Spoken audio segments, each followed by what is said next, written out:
This is Audiobook Caboodle YouTube channel. Click on the subscribe button and listen unlimited audiobooks anytime, anywhere. Sex. Avoided subjects discussed in plain English. Chapter 8. Sex in the marriage relation. The wife. Girls marry, in the final analysis, because love for the male is an innate natural principle of the female nature. At its best, this love is pure and chaste. The good woman realizes that its first purpose is not mere carnal pleasure. It is a special avowal of the wife's relations to her husband, and its natural as well as moral end is the establishment of the family on the basis of a healthy progeny. Before marriage. The wife-to-be, like her prospective husband, will be well advised to ask for a medical health certificate. No man, no matter how good his reputation may be, should marry, on his own account as well as that of the girl, without thorough examination by a physician. The consequences of venereal infection administered to unborn children by their parents are too horrible to allow of any risk being taken. Another bit of advice, which cannot be too highly commended, is that the prospective husband and wife, before they marry, have a plain talk with each other regarding individual sexual peculiarities and needs.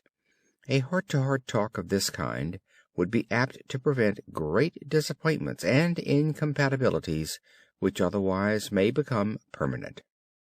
The wife and her position. The natural instinct of a man is to seek his mate. On her he depends for an orderly and lawful indulgence of his sex demands. The greatest longevity and best health are to be found among happily married fathers and mothers. No young woman should marry without a full knowledge of her sex duties to her husband, and she should never consummate the marriage vow grudgingly. Childbirth hygiene. Childbirth is the natural consequence of marriage.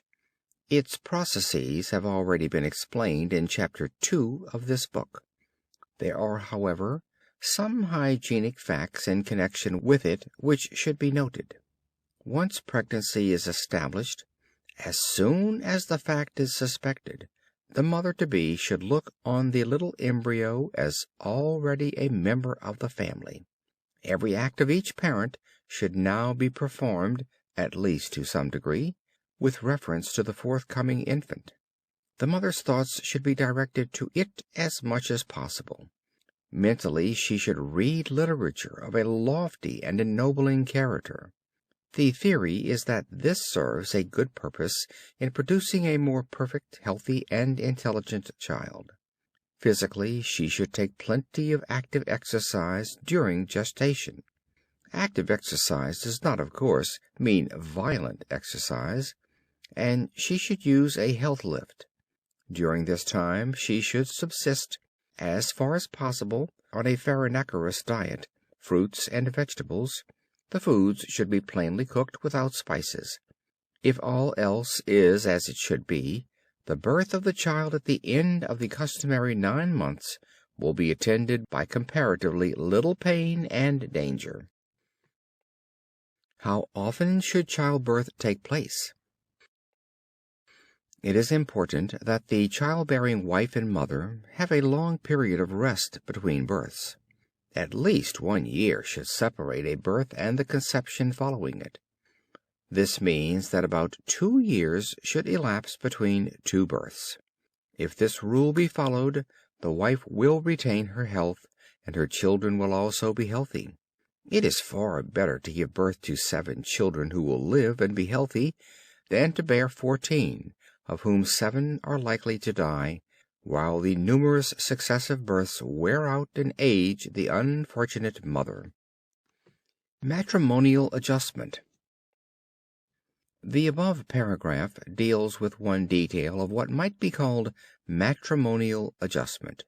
This adjustment, or compromise, is a feature of all successful marriages. The individual cravings of husband and wife must be reconciled by mutual goodwill and forbearance if they are to be happy.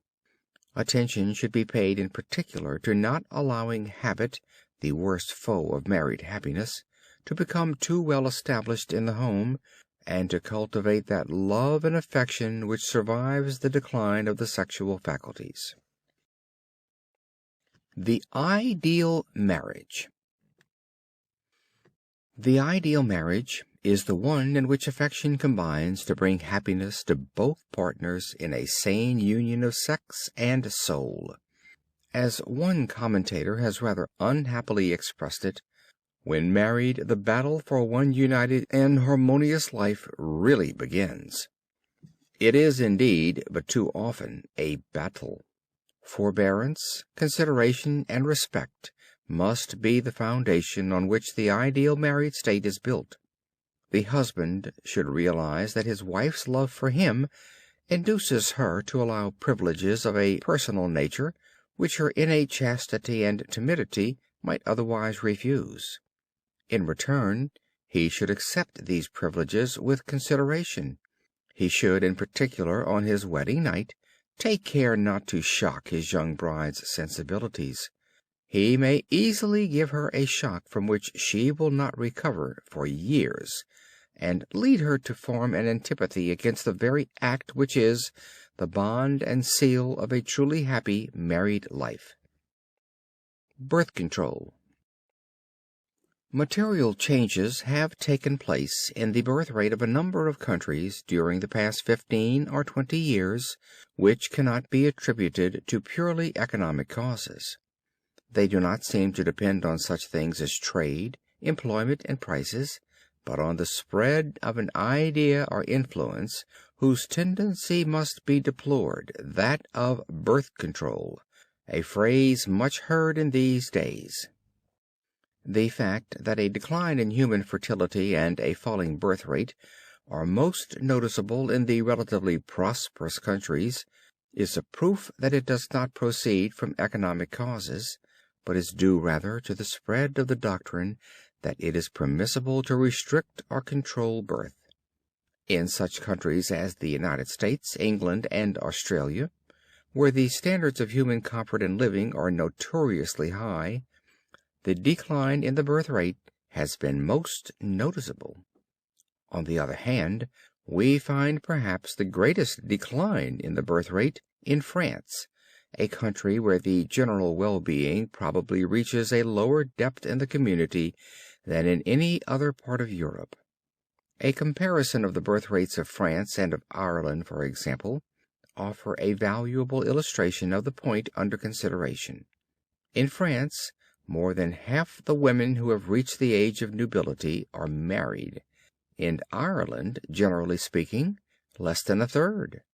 In both countries the crude birth rate is far below that in other European lands. Yet the fertility of the Irish wife exceeded that of her French compeer by 44% in 1880 and by no less than 84% in 1900. And since that time the prolificity of the Irish mother has so increased that she is now, approximately speaking, inferior only to the Dutch or Finnish mother in this respect. In general, in any country where we find a diminished prolificity, a falling off of childbirth unaccompanied by a decrease in the number of marriages occurring at the reproductive ages, we may attribute this decrease to voluntary restriction of childbearing on the part of the married, or in other words, to the prevalence of birth control. This, incidentally, is not a theoretical statement, but one supported by the almost unanimous medical opinion in all countries. Everywhere, and especially here in our own United States, we find evidence of the extensive employ of birth control measures to prevent that normal development of family life which underlies the vigor and racial power of every nation. These preventive measures, which arbitrarily control human birth, had long been in use in France with results which, especially since the war, have been frequently and publicly deplored in the press, and have led the French government to offer substantial rewards to encourage the propagation of large families. From France the preventive practices of birth control had spread after 1870 over nearly all the countries of Western Europe, to England and to the United States, though they are not as much apparent in those countries where the Roman Church has a strong hold on the people. As a general thing, the practice of thus unnaturally limiting families, unnaturally, since the custom of birth control derives from no natural physical law, prevails, in the first instance, among the well-to-do, who should rather be the first to set the example of protest against it by having the families that are so much better able to support and educate than those less favored with the world's goods. If the evil of voluntary control of human birth were restricted to a privileged class, say one of wealth, the harm done would perhaps not be so great. But unfortunately, in the course of time, it filters down as a gospel of comfort, erroneous term, to those whose resources are less. They accept and practice this invidious system of prevention, and gradually the entire community is more or less affected. The whole system of birth control is opposed to natural, human, and religious law.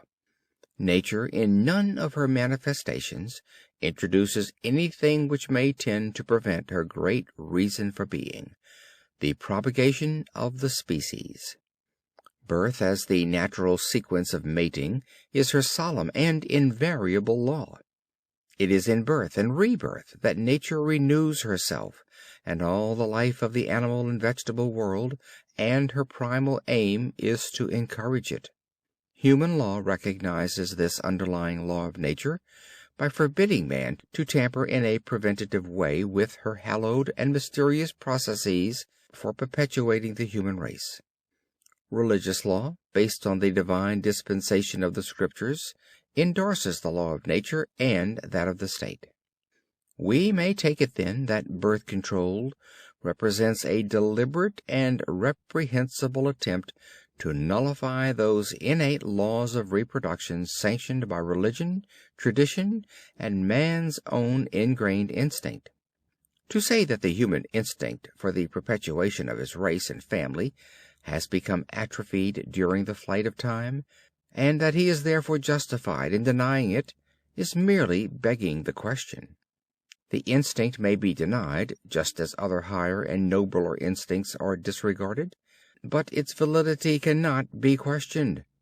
Whether those who practice birth control are influenced by economic, selfishly personal, or other reasons, they are offending in a threefold manner against the inborn wish and desire which is a priceless possession of even the least of God's creatures, that of living anew in its offspring, against the law of the state, which after all stands for the crystallization of the best feeling of the community, and against the divine injunction handed down to us in Holy Writ to increase and multiply.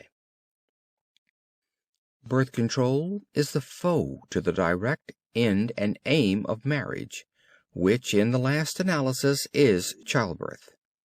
As an enemy to the procreation of children, it is an enemy of the family and the family group. As an enemy of the family, it is an enemy of the state, the community, a foe of the whole social system. Mankind has been able to attain its comparatively recent state of moral and physical advancement without having recourse to the dangerous principle which birth control represents. Surely that wise provision of our existing legal code, which makes the printing or dissemination of information regarding the physical facts of birth control illegal and punishable as an offense, can only be approved by those who respect the omnipotent will and the time-hallowed traditions which date back to the very inception of the race. End of chapter 8. This was Audiobook Caboodle YouTube channel presentation. We hope you enjoyed listening. For full audiobook, check out our playlist section. Links in description below.